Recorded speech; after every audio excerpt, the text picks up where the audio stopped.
A continuación, Berea, cultura bíblica general. Si está en la Biblia, es verdad.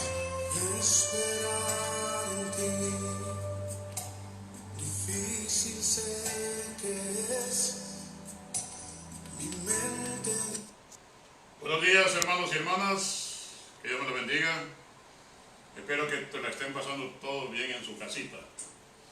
Santos y santas del Señor, sean bienvenidas y bienvenidos a la conferencia del día de hoy. Estará muy interesante, tal y como todas las conferencias son, pero en vista de las circunstancias, pues cada predicación, cada entrega, cada conferencia está tomando mucho sentido en relación no solo a la crisis que estamos viviendo, sino que también yo quiero ver más allá de esta crisis. Y yo no quiero ver una crisis realmente, sí es una crisis, pero no la quiero ver desde el lado negativo, de que todo es negativo. Hay cosas muy positivas. Oremos. Padre eterno que estás en los cielos, gracias por esta nueva oportunidad de llevar tu palabra a todas aquellas personas, hombres y mujeres que la necesitan, que la añoran, que la anhelan, Señor. Gracias porque nos capacitas, que nos certificas y que nos envías a servirte, Señor. Muchas gracias por eso. Es un privilegio y un compromiso. Esperamos que la entrega del día de hoy pues satisfaga tus exigencias como el único Dios que tenemos, Señor. En el nombre de Cristo Jesús trabajamos. Amén y amén. Bien, como decía al inicio, de que aunque sí es una crisis, sí no podemos obviarlo, no podemos decir que no es cierto, sí es cierto. Pero yo quiero que no hagamos dos cosas. Estas dos cosas no quiero que las hagamos. No quiero que estemos siempre lamentándonos, ni tampoco quiero que estemos tirando las campanas al aire como que de un triunfalismo falso, que no es cierto. No estamos triunfando y tampoco estamos pereciendo. Estamos en estamos en una actitud de stand-by, estamos en una actitud como de una espera tensa. Ahora, no estoy de acuerdo, y le suplico a mis hermanos que me comprendan, de estar mandando tantos mensajes escritos y tantos dibujos bonitos, con paisajes bonitos y con pasajes bíblicos. Estárselos mandando unos a otros es como estarse mandando confites. Y todos los textos y todos los temas que se toman y se envían son textos dulces, agradables. Sí, estamos de acuerdo, pero no engrandecen, no le levantan el acervo intelectual, especialmente el acervo cristiano, a la gente, sino que son como pastillitas de amor, como caramelos bien ricos y que todo lo puedo en Cristo me fortalece, y de triunfo en triunfo y de victoria en victoria, y que esperemos que Dios va a quitar toda esta crisis. No quiero decir que está malo, para que no me malinterpreten, hermanos y hermanas, santos y santas del Señor. Pero ¿a dónde vamos a llegar? De estar mandando y llenando las redes sociales de tantos mensajitos bonitos, vía WhatsApp, vía internet, vía Facebook, YouTube, o sea, todas las redes sociales. ¿Dónde nos llevan? Con tantos mensajes bonitos, o sea, ¿cuál es el resultado? Estamos casi como sosteniendo a un malherido con curitas y con pastillitas y con mensajes bonitos. Pero yo deseo más que hayan en nuestras redes sociales, que haya más enseñanza. La predicación está siendo repetitiva, que Dios protege a los buenos y que los malos van a perecer, y que esta es una de las plagas que Dios mandó según Mateo 24, y no salimos de lo mismo. Llevamos ya más de 2 meses diciéndonos lo mismo unos a otros. Pero ¿qué de nuevo se está diciendo? Nada. Cuando revisamos las redes sociales y vemos tantos mensajes dulces, bonitos, románticos, con colores bonitos y con unos ositos y con unos pues dibujitos bonitos de mariposas, de pajaritos, es un evangelio transmitido con puras diapositivas, con puras viñetas bonitas. Esto parece más bien el kindergarten de los cristianos. un montón de mensajes bonitos, una gran cantidad de figuras bonitas y donde se hay una figura bonita, se manda. Pero eso no es el Evangelio es una cosa más poderosa, más fuerte. Las redes sociales deben servir para comunicar. Estarse mandando mensajitos así, más como románticos, unas cosas románticas casi cursis, no ayudan en nada, no prosperan, no subimos el nivel. Y tampoco me gusta el tema de que los que incendian las pantallas, incendian su pantalla del televisor, incendian la pantalla de su computadora, de su teléfono, solo con desgracias. Y ya viene el fin del mundo, y ya viene el anticristo. Y esto nos pasa por malos. Pero enseñanza, la palabra enseñanza no la estoy viendo, el concepto de enseñanza no lo estoy viendo. Estoy viendo una gran cantidad de mensajes románticos, cursis, bonitos. Pero ¿a dónde vamos? Y veo que la predicación repetitiva de que confiemos en el Señor, que no nos dejemos caer, que no nos dejemos batir, que no nos dejemos... es que el tema es, ¿por qué tenemos que estar siempre con ese pensamiento de que el Señor mañana viene a limpiar la tierra? Siempre, o sea, lo que nos tiene muy entretenidos es que hay una crisis y que mandándonos mensajes bonitos la vamos a superar. No, lo que se hace es entretenerse. Es bien entretenido estar en la pantalla de su computadora o de su teléfono mandando un montón de mensajes bonitos, positivos. Pero a la iglesia como iglesia, ¿qué está avanzando? Se está aprovechando esta crisis para predicar la palabra y no la palabra con amenaza. Porque habrá muchos cristianos que después de esto se conviertan al evangelio, pero por miedo o por precaución. Pero la iglesia, nosotros, la iglesia, especialmente nosotros, la iglesia, ministerio Berea, verdad y conocimiento, ¿qué estamos haciendo? ¿En qué hemos aprovechado todo este tiempo? Sí, nos reunimos, sí predicamos, sí escuchamos la palabra. Pero estoy casi como cansado de ver tantos mensajes bonitos, con leoncitos, con tigritos, con ositos, y ahí aparece Winnie the Pooh y aparece un montón de ositos, o sea, disfrazar niños de angelitos y poner a niños que canten cancioncitas. Eso es perder el tiempo. No estamos siendo agresivos para con Satanás, no estamos siendo agresivos para contra la hueste del mal. Estamos jugando y estamos entreteniendo unos a otros, mandando un montón de pedazos de Biblia con colores moraditos y rosaditos y con mariposas y pajaritos y el atardecer y el amanecer. O sea, se ha hecho un romance esto.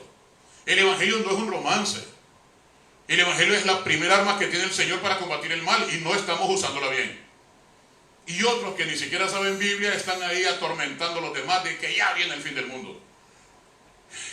El día de hoy quiero tratar un tema que nos atañe a todos, y es que hay un texto en Mateo 9:35 del 38 que la frase primordial muy conocida es: la mies es mucha. Y eso se lo dijo Jesús a sus discípulos. En el 9:35 de Mateo dice que Jesús recorría todas las ciudades y aldeas, enseñando en las sinagogas y predicando el evangelio del reino.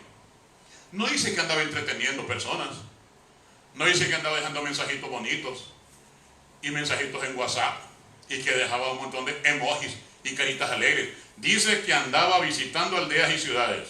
1. 2. Enseñando en las sinagogas. 3. Predicando el evangelio del reino. 4. Sanando toda enfermedad y toda dolencia en el pueblo. Número 4. Sanando toda enfermedad. Número 5. Y toda dolencia en el pueblo. Y al ver las multitudes también tuvo compasión de ellas. ¿Y qué pasó? Parecían ovejas sin pastor. Dice que estaban desamparadas y dispersas. Y eso es el tema, de ver las ovejas separadas, desamparadas, dispersas, como sin pastor. Eso es el tema, hermanos y hermanas. El tema actual no es estarse entreteniendo, mandando mensajitos bonitos y positivos y poéticos. El tema es predicar la palabra del Señor. Pero para predicarla necesitamos la autorización del Espíritu Santo, la capacitación de Él. Y somos una iglesia que durante los últimos 6 años nos hemos capacitado. Entonces yo me refiero a todo el que escribe en las redes sociales. Hago énfasis en nuestra querida iglesia tenemos que ser más agresivos. ¿Cuántos mensajes agresivos de predicación fuerte, sólida, están apareciendo en las redes sociales de parte de nosotros? Hermanos y hermanas, hagan una cuenta. Hagan sus cuentas a ver cuántos mensajes ha mandado usted de enseñanza. No mensajes positivos. La iglesia no es positivista. El evangelio no es de motivación. Pero ¿cuántos mensajes poderosos está mandando usted al Señor de reflexión?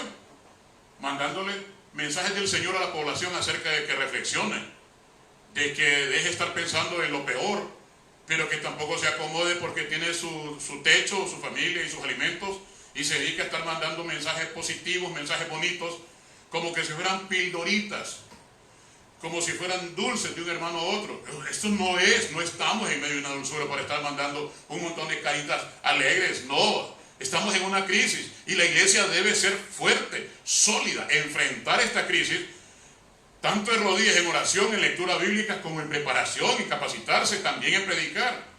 ¿Cuántas personas en este tiempo están estudiando Biblia? Les apuesto que 1 entre 10, y las otras 10 han estado chateando y mandando mensajitos y fotografías de yuca con chicharrón y nacatamales. Las redes sociales se están usando para eso y los cristianos están haciendo eso. Entonces eso es penoso.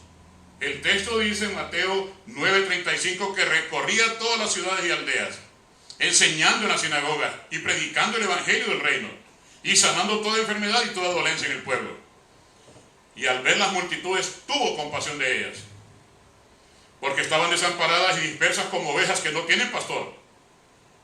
Entonces dijo a sus discípulos, a la verdad la mies es mucha, mas los obreros son pocos. Rogad pues al Señor de las mies que mande obreros a sus mies. O sea, ese es el texto sobre el cual vamos a trabajar el día de hoy. Él le dice a sus discípulos míos, hermanos míos, a la verdad la mies es mucha y muy pocos los obreros. Muy pocos los obreros. Los demás están mandando caritas alegres y ositos bien bonitos ahí como Winnie the Pooh, entretenidos, pero los obreros son pocos.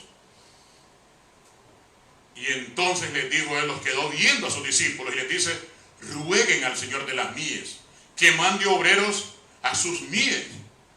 No dice que mande ovejas, no dice que mande más mies.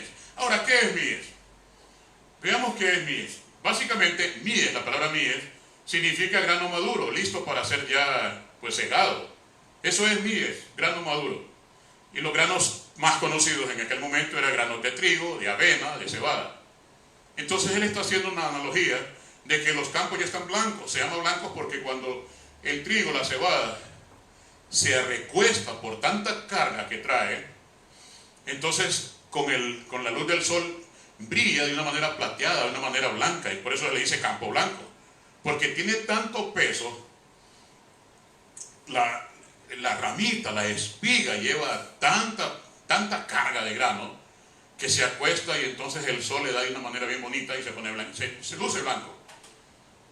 Entonces, ¿en qué momento va a entender la iglesia que el mismo Jesús nos dice, ruéguenme a mí, que soy el dueño, el Señor de las mies, que mande más obreros? Entonces, ¿qué es lo que me está diciendo ahí? El texto a mí no me dice, en ningún lugar, el texto me dice a mí que debemos pedir más ovejas a la iglesia. Porque, de hecho, él le dice, rueguen al Señor de las mies para que mande más obreros, porque los obreros son pocos. Bueno, ¿y cómo es que una iglesia tiene 10,000 personas y el texto dice que los obreros son pocos? ¿Cómo es que una iglesia tan bonita, tan bien organizada como Berea, podemos decirle que todos son obreros? No. Podrían decir ustedes, cada uno de los que nos están viendo y nos están siguiendo por las redes sociales, que su iglesia tiene muchos obreros y pocas ovejas. No. Porque en una iglesia, bien, nunca Jesús dijo, los obreros son muchos. No, el texto es puntual, los obreros son pocos, dice el texto. Nunca dijo Jesús, los obreros son muchos. Nunca se refirió a los obreros como muchos. Tampoco dijo que envíe más mies. Cuando alguien está orando y pide más trabajo para su obra, está cometiendo un grave error, porque la obra que tiene ni siquiera la que tiene saca adelante, mucho menos que va a pedir más trabajo. Jesús nunca dijo, pídanme más trabajo, pídanme más cosechas, pídanme más labranzas. No, pídanme obreros, rueguen para que yo envíe obreros. Y entonces yo me encuentro en problemas graves aquí. Yo tengo un problema grave. Porque las iglesias están formadas por pastores, ovejas y obreros. Eso es la catalización que he visto yo de las iglesias en todos mis años de pastorado. Es que la iglesia está pastores, ovejas y obreros. Ahora, ¿cómo diferenciarlos? ¿Cómo se puede diferenciar? Pero lo que a mí pues me inquieta muchas veces es que hay ovejas que no pasan de ser ovejas. Y toda su vida piensan como ovejas y no tienen ninguna aspiración a llegar a ser pastores. No veo pastores haciéndose ovejas otra vez. Veo pastores fuertes trabajando hasta que se mueren, se los lleve el Señor o simplemente se retiran por cansancio y por edad. Pero el tema donde yo enfoco toda mi inquietud es: ¿por qué será que el que piensa como oveja siempre? Y no da un paso adelante para pensar como líder.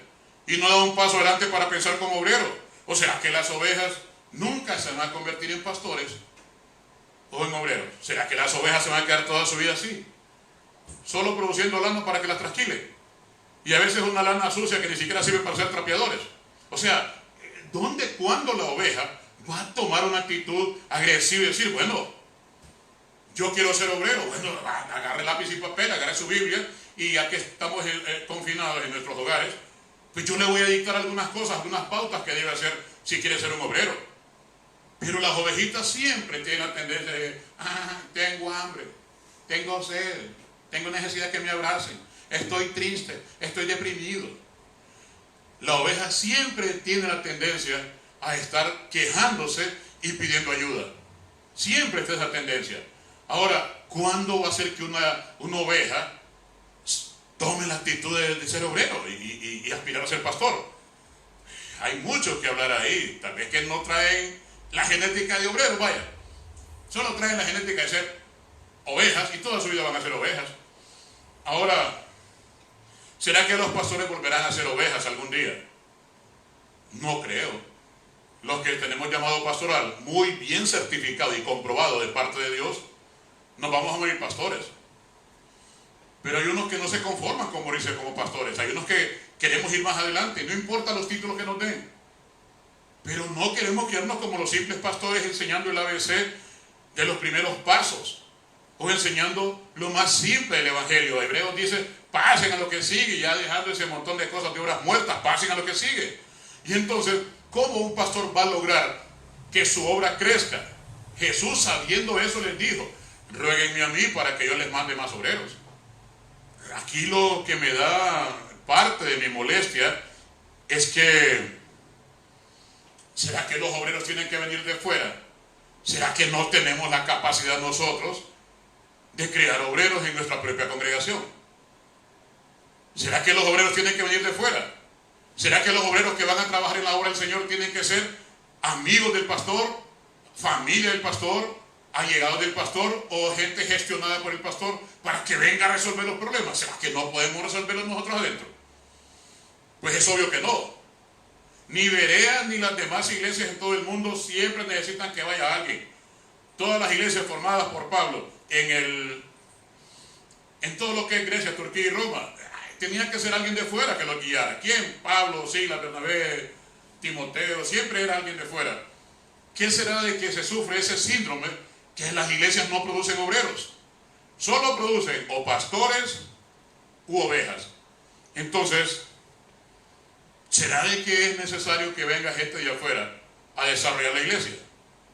Lo hemos visto en muchas iglesias. Yo he visitado muchas iglesias, he sido pastor de otras iglesias con gran honra para mí, y eso es lo que hemos notado. Cuando se va a hacer un cambio en una iglesia, llaman a otro de fuera. Se va a hacer un cambio en la estructura, viene un asesor de otro lado. Se van a implementar nuevas enseñanzas, pues viene un pastor o un analista. Yo he sido analista y conductor de clases de discipulado en teología en iglesias que ellos no tenían, y siendo iglesias grandes, porque estaban entretenidos en predicar el plan de salvación, sí. Están entretenidos en llevar gente al cielo, sí. Pero ¿con qué herramientas? Es difícil creer que las herramientas que Jesús usó hace 2000 años se sigan usando todavía, cuando ya todo el espectro de posibilidades está muy amplio. Es amplio.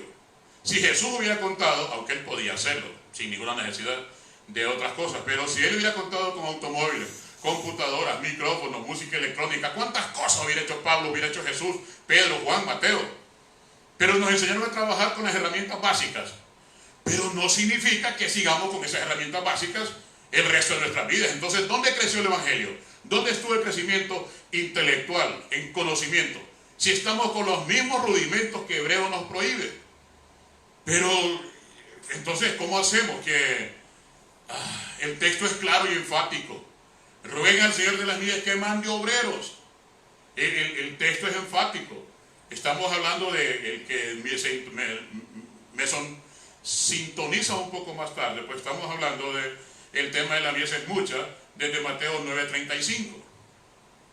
Ahora, pero el texto es enfático. Aquí no podemos buscarle más cosas. El texto es enfático. Rueguen al Señor de las mies que envíe obreros a sus mies.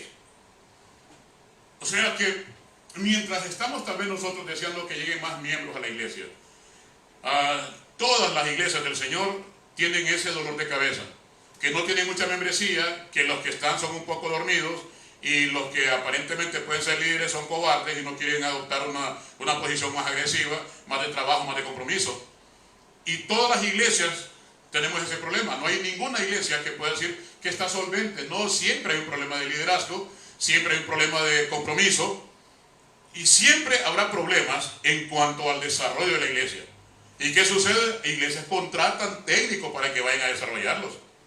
Yo estoy de acuerdo que contraten personas, por ejemplo, que conozcan bien la doctrina y la teología, para que les den asesoramiento doctrinal, para que muchas iglesias no estén haciendo un montón de disparates, que aunque lo hacen de buen corazón, pero no están en la Biblia. Que una iglesia vaya por toda la ciudad, echando poquito de sal por todas las esquinas, eso no es bíblico. Que una iglesia venda aceite ungido, que viene de los santos lugares, y que lo venda para que la persona lo ande en la bolsa y se ande untando aceite él y su casa y sus amigos y su familia, eso no es bíblico, no está en la Biblia eso. Entonces, cuando una iglesia sí necesita asesoramiento doctrinal, teológico, para que se le explique una mejor metodología, yo estoy de acuerdo en eso. Pero una iglesia que contrate a un albañil para que le repegue una pared, y es una iglesia que tiene 500 a 1000 personas, no habrá un albañil ahí que le ayude. O contratar a una firma constructora para que le ayude a hacer el parqueo, no habrá ingenieros ahí dentro. Sí hay, pero ¿qué pasa? No quieren comprometerse. ¿Por qué no quieren comprometerse? No tienen actitud de obreros. Entonces hay que llamar obreros de otro lado. Cuando la iglesia se desarrolla, y la iglesia luce bien bonita, tanto en el templo, los recursos, las personas, la doctrina, hay muchos que inflaman su pecho y dicen, qué linda mi iglesia. Si esa iglesia no le costó nada a usted, hermano, porque usted fue una persona inútil que nunca trabajó por su obra. Pululaba por los pasillos chismeando tal vez. Pero los verdaderos obreros se acercan al Señor y le dicen, envíame a mí, heme aquí, envíame a mí. Ahora, ¿cómo podríamos entonces nosotros hacer? Para hacerle entender al hermano que dentro de nosotros tienen que estar los obreros. No debe venir otro hermano de otra iglesia con su carro para ayudarme. No debe venir otra persona para decir, yo voy a estar con usted en televisión. Si en la iglesia yo tengo obreros, ¿por qué tengo que recurrir a amigos míos de fuera para que me ayuden en los proyectos? ¿Por qué?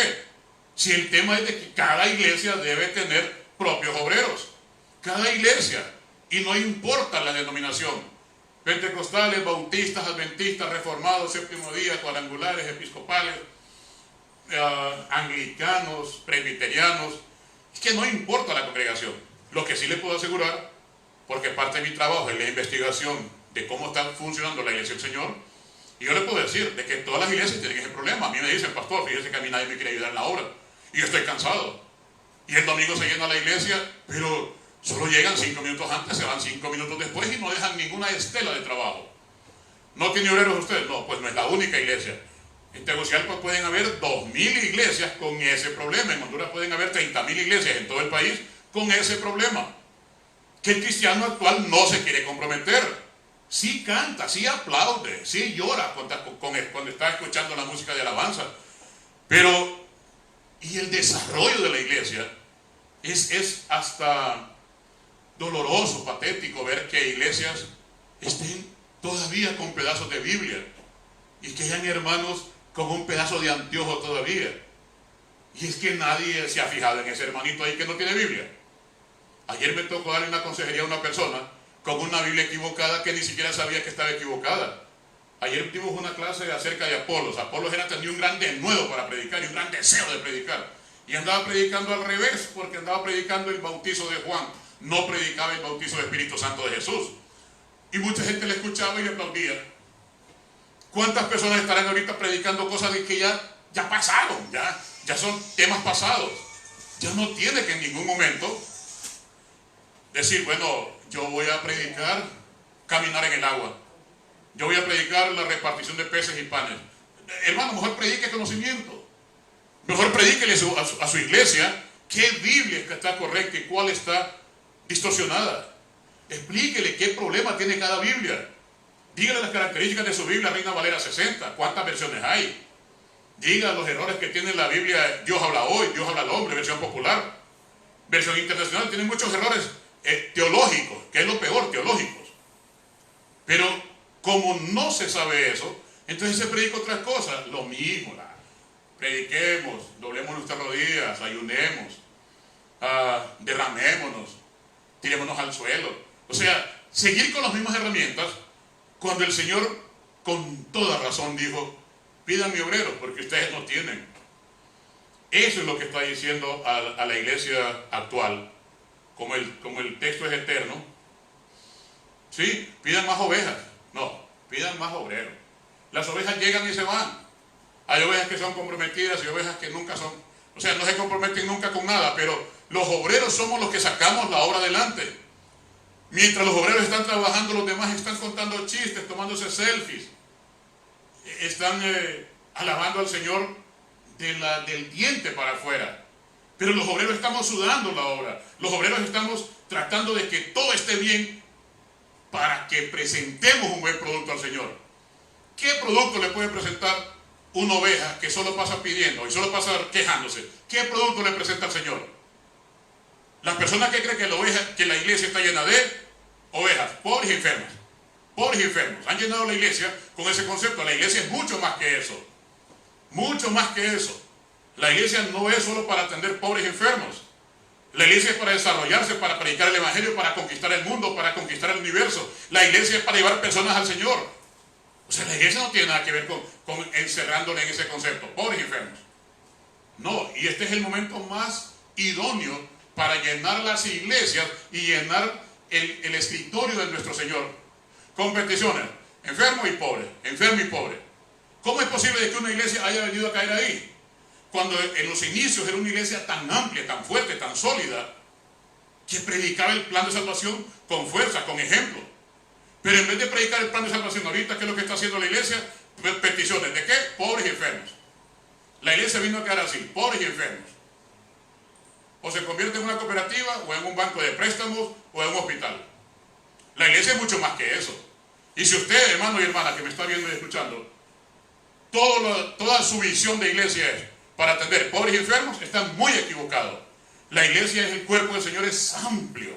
Tiene mucho que ver el Señor con su santa obra. Y entonces, ¿cómo podría yo rogar? Díganme, mis hermanos, ¿cómo se puede rogar para pedir obreros? ¿Cómo le explico a Dios que las ovejas que yo tengo en nuestras iglesias están muy cómodas y quieren seguir siendo ovejas? ¿Cómo le explico yo? Señor, mandame obreros porque las ovejas que tengo están cómodas como ovejas.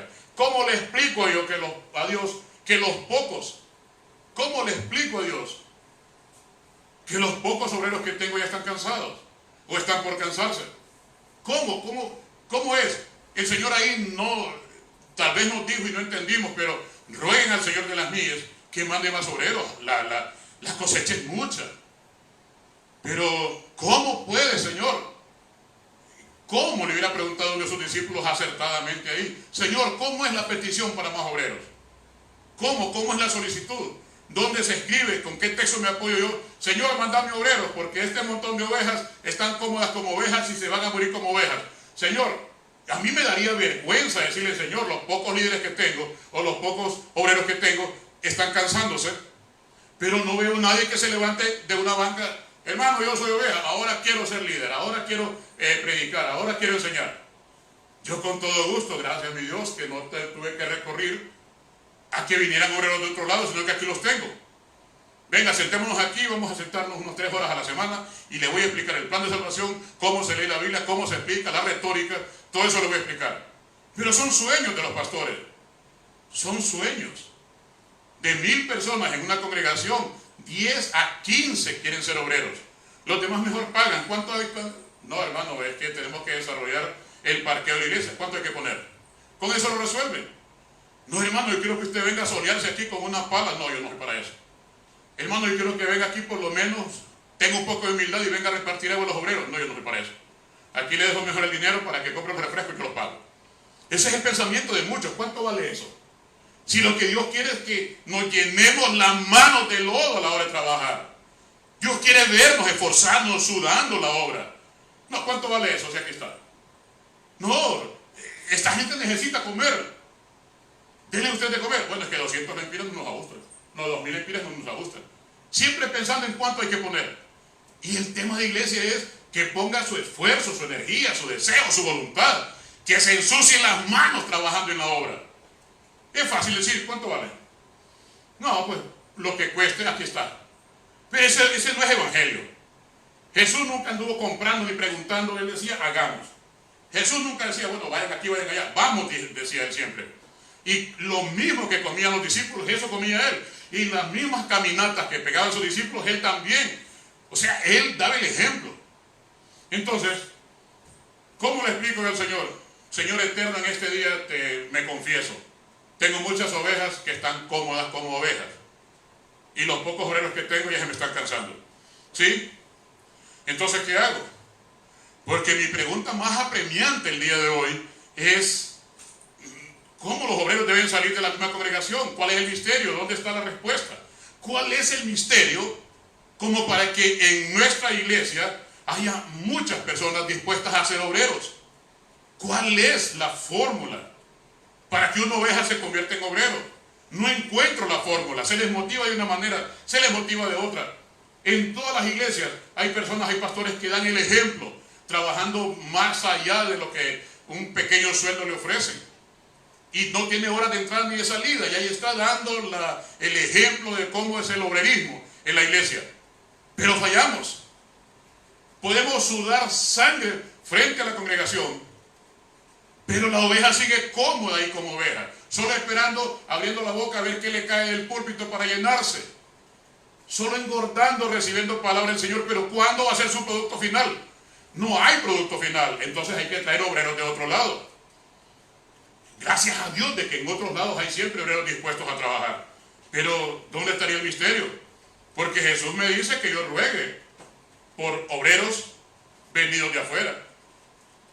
Pídanle al Dios de las millas, pídanle al Señor de las millas que les envíe obreros. Significa, cuando dice envíe obreros, no es que los va a tomar de la misma congregación, los va a mandar de otro lado. Gracias a Dios, gloria a Dios, porque hay un vertedero de obreros en algún lado dispuestos a ir a servir. Y lo hemos comprobado en nuestra iglesia.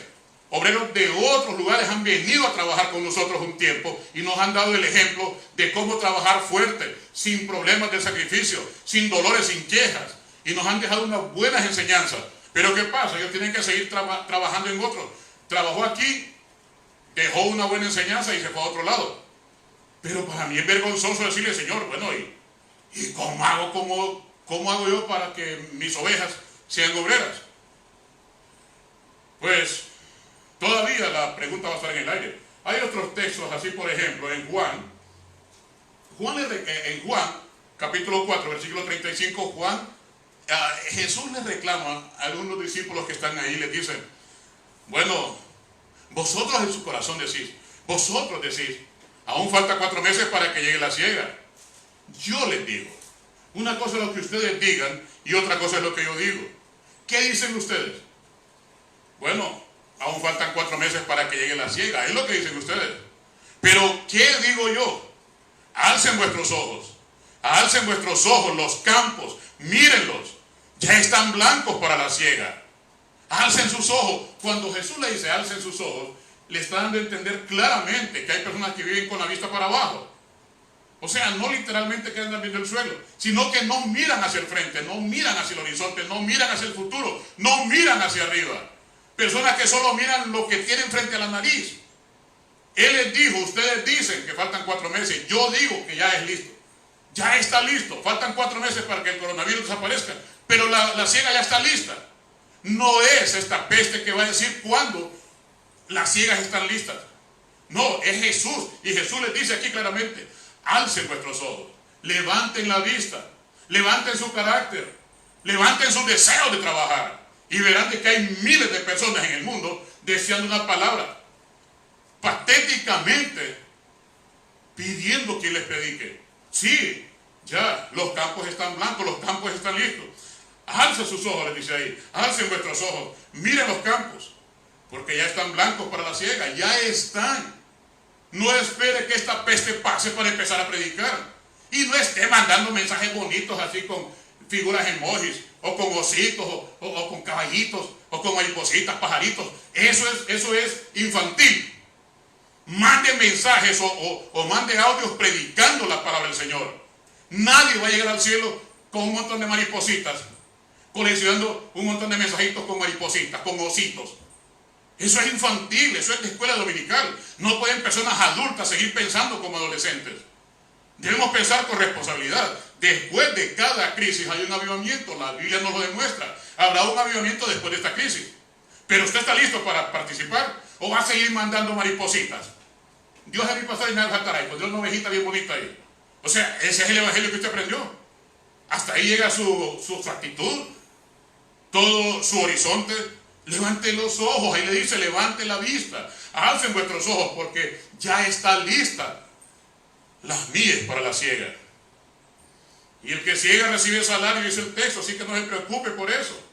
El versículo 36 dice, y el que ciega recibe salario. Así que no se preocupe que tal vez en algún punto usted dice, bueno, ¿y de qué vivo yo? Pues el texto dice, el que ciega recibe salario y recoge fruto para la vida eterna. Recibe salario, recoge fruto para la vida eterna, para que el que siembra goce juntamente con el que ciega. O sea, los textos son enfáticos, son sólidos, son contundentes. Ustedes dicen que faltan 4 meses. No, ya está lista la siega.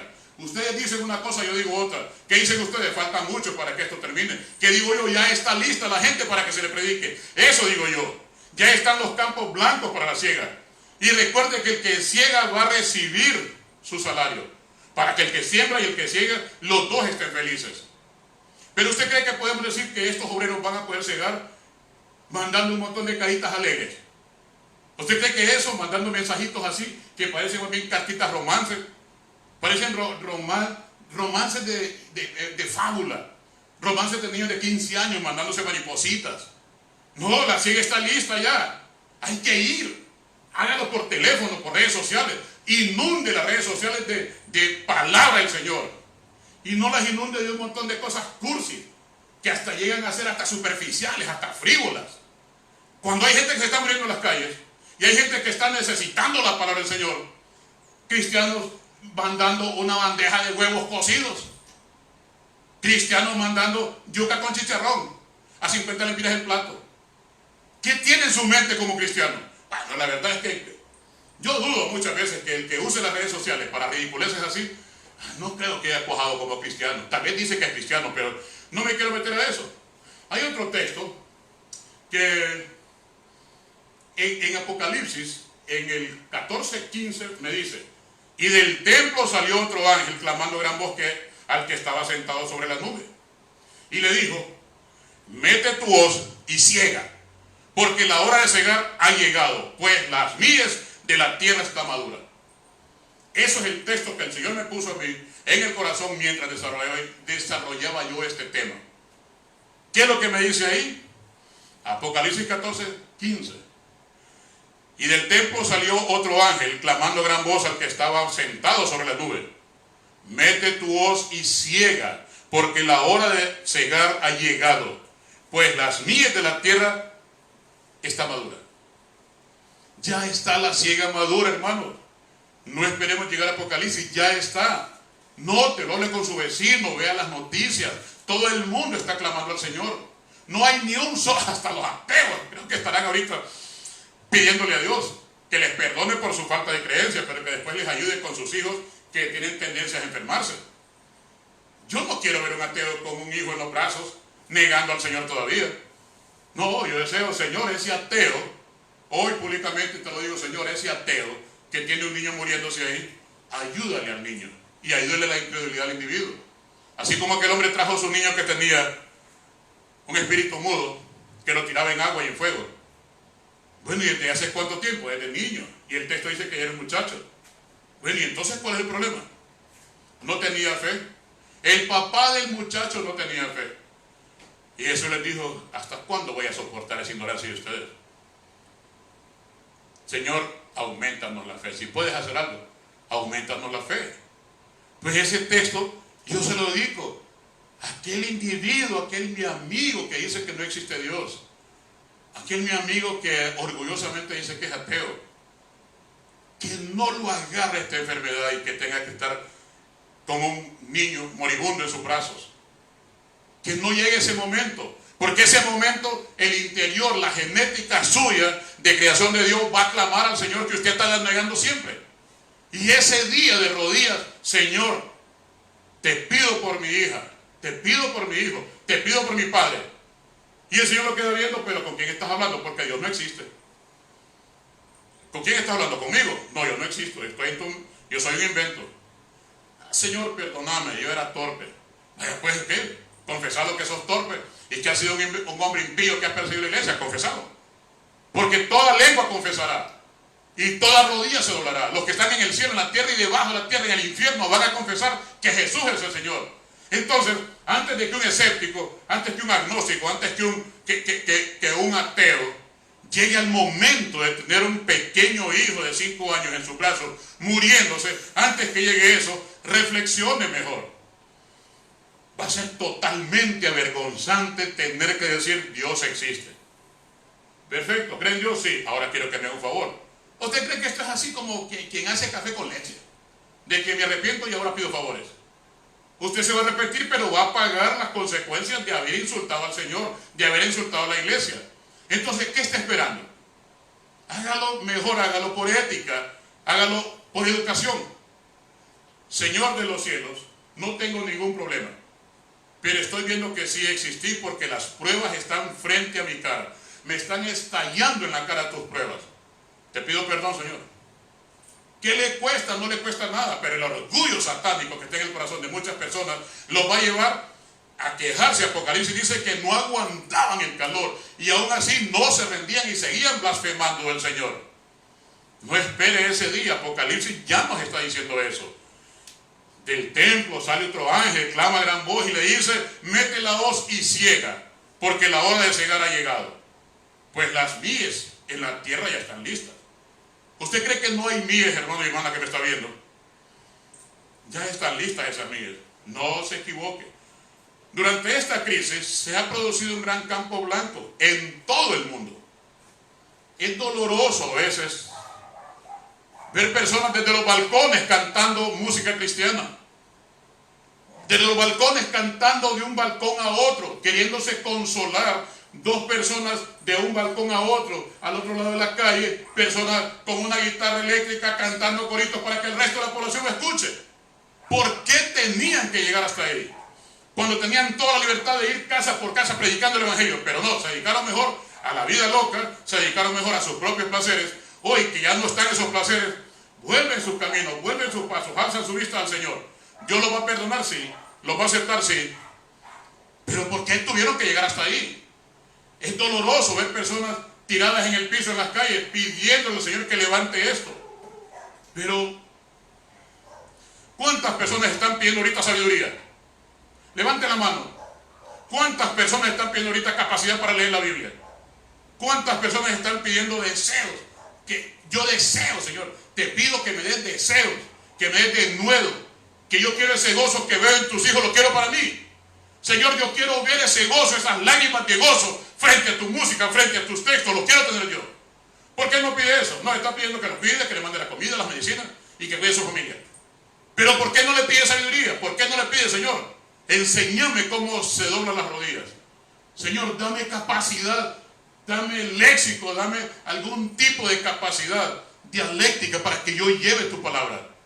Señor, sácame de este juego tan infantil de estar mandando cariñositos, de estar mandando caritas alegres, de estar fraccionando tu palabra y regalarla como pastillas de colores para un niño enfermo. Señor, sácame de esa frivolidad y dame el secreto del evangelio sólido, fuerte, real. Señor, sácame de esta ignorancia, dame conocimiento bíblico, revelame lo dormido, indúceme a los textos para que lea, dame deseos de leer. Yo no escucho esos entre miles de mensajes que salen todos los días. No veo esas peticiones. Solo peticiones de personas enfermos y pobres. Eso es el evangelio, enfermos y pobres. Pero en vez de pedir sabiduría, piden medicina. En vez de pedir deseos de predicar la palabra, piden la comida de hoy. Entonces, cuando el ser humano se congregue o no se congregue, va a entender. Y el caso extremo es cuando un hijo o una hija del Señor va a entender que debe ser más agresivo con la palabra, que debe usar sus redes sociales y su tiempo para crear textos, crear enseñanzas. Y no es que va a estar con un montón de ocurrencias, pero durante toda esta crisis yo he visto que es un campo blanco todo el mundo. Están esperando que alguien llegue a recoger esa cosecha. Muchas personas están necesitadas de conocer a Dios, de unirse a una iglesia. Pero si nuevas personas llegan a nuestras congregaciones y se encuentran con otra gran cantidad de ovejas, ¿a qué llegaron? A un corral lleno de ovejas. ¿Y los obreros que los atienden dónde están? ¿Dónde están los obreros que atienden en consejería? ¿Dónde están? No están, hay un montón de ovejas quejándose porque están pobres y enfermos. ¿Dónde están los obreros que dicen, bueno, aquí voy a trabajar? ¿Dónde están? Si esta gran cantidad de personas que se conviertan ahorita después de esta crisis, si esta gran cantidad de personas llegan a las iglesias, ¿qué se va a encontrar? Otro montón de gente, otro montón de ovejas quejándose porque están pobres y enfermos. Entonces, ¿qué le vamos a brindar a la gente que viene estos días?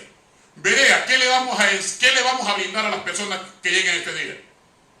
Cuando el día llegue que el Señor diga, levanto esta crisis, pueden congregarse. Y cuando lleguen miles de personas a las iglesias, ¿qué vamos a ofrecer nosotros? ¿Qué tenemos? ¿Qué tienen las otras iglesias? Pues no va a haber nada, va a haber un montón de gente, ovejas pobres y enfermas. ¿Dónde están los líderes? Pues pidámosle al Señor que nos mande líderes, que nos mande obreros. Si las nuevas personas que llegaran a nuestras congregaciones van buscando aliento y encuentran otro montón de gente quejándose, posiblemente ni siquiera vuelvan. O posiblemente regresen al mundo. Entonces, el avivamiento que yo estoy esperando, el avivamiento que estamos esperando todos aquellos obreros, se va a venir abajo. Porque si pedimos que Dios nos mande más ovejas, nos mande más trabajo, que Dios nos mande más obreros, llegamos ahí, abrimos nuestros locales otra vez, para seguir en lo mismo, y las ovejas que lleguen no hay nadie que las atienda. Entonces, ¿a qué llegaron? ¿Cuál es la función de nuestra iglesia? ¿A qué llegaron las nuevas personas que manda el Señor? Todas las personas nuevas que manda el Señor a una iglesia, debe haber un comité de recepción, alguien que los lleve a comer, alguien que les explique la palabra. ¿Dónde están esos obreros? ¿Dónde están? No existen. Lo que existen son personas que lo único que hacen es un besito en la mejilla, darle un aplauso y lo ignoraron, ni siquiera lo vuelven a llamar en toda su vida. Y estas ovejas llegan a una iglesia esperando que Dios los perdone, esperando restaurar sus vidas. ¿Y a dónde van a llegar? A una iglesia llena de ovejas ineptas, que lo único que les pueden enseñar es a estarse quejando también y a estarle pidiendo a Dios, porque somos pobres y enfermos. Entonces, ¿cuál es el evangelio el día de hoy? El evangelio de pobres y enfermos. ¿Cuándo entonces vamos a adelantar? Pues, así hermanos, que ¿está dispuesto usted, o usted hermano está dispuesto a ser obrero local?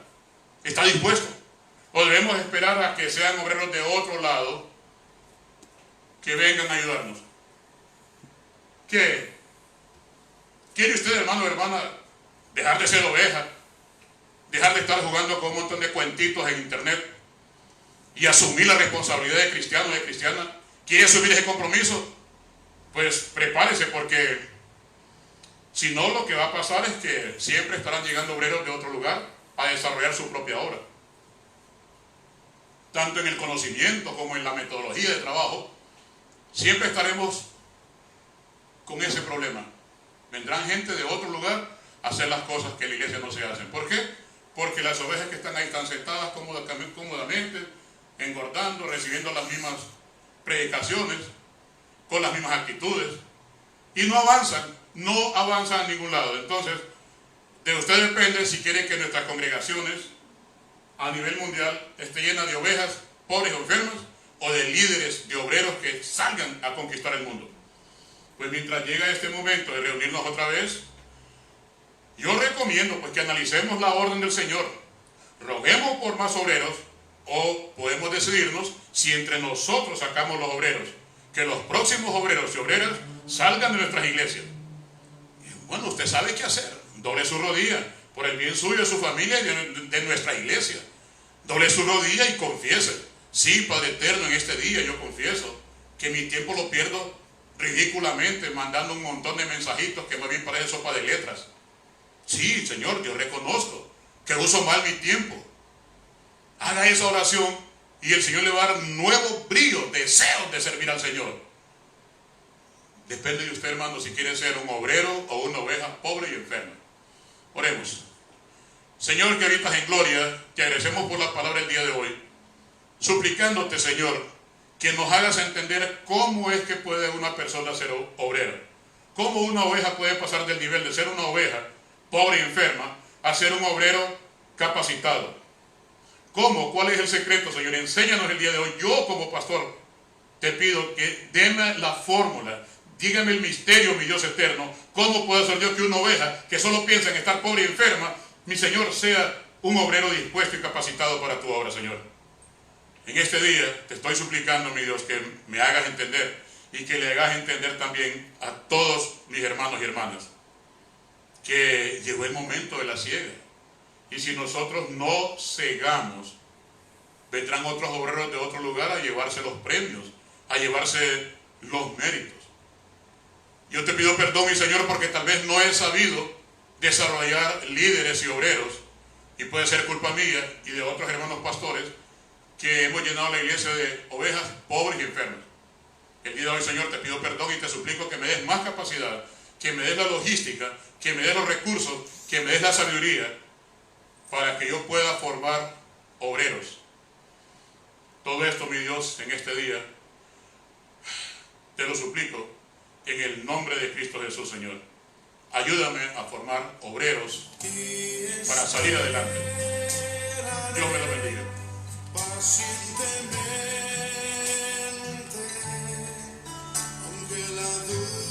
Hemos presentado Berea, Cultura Bíblica General. Y recuerde, si está en la Biblia, es verdad.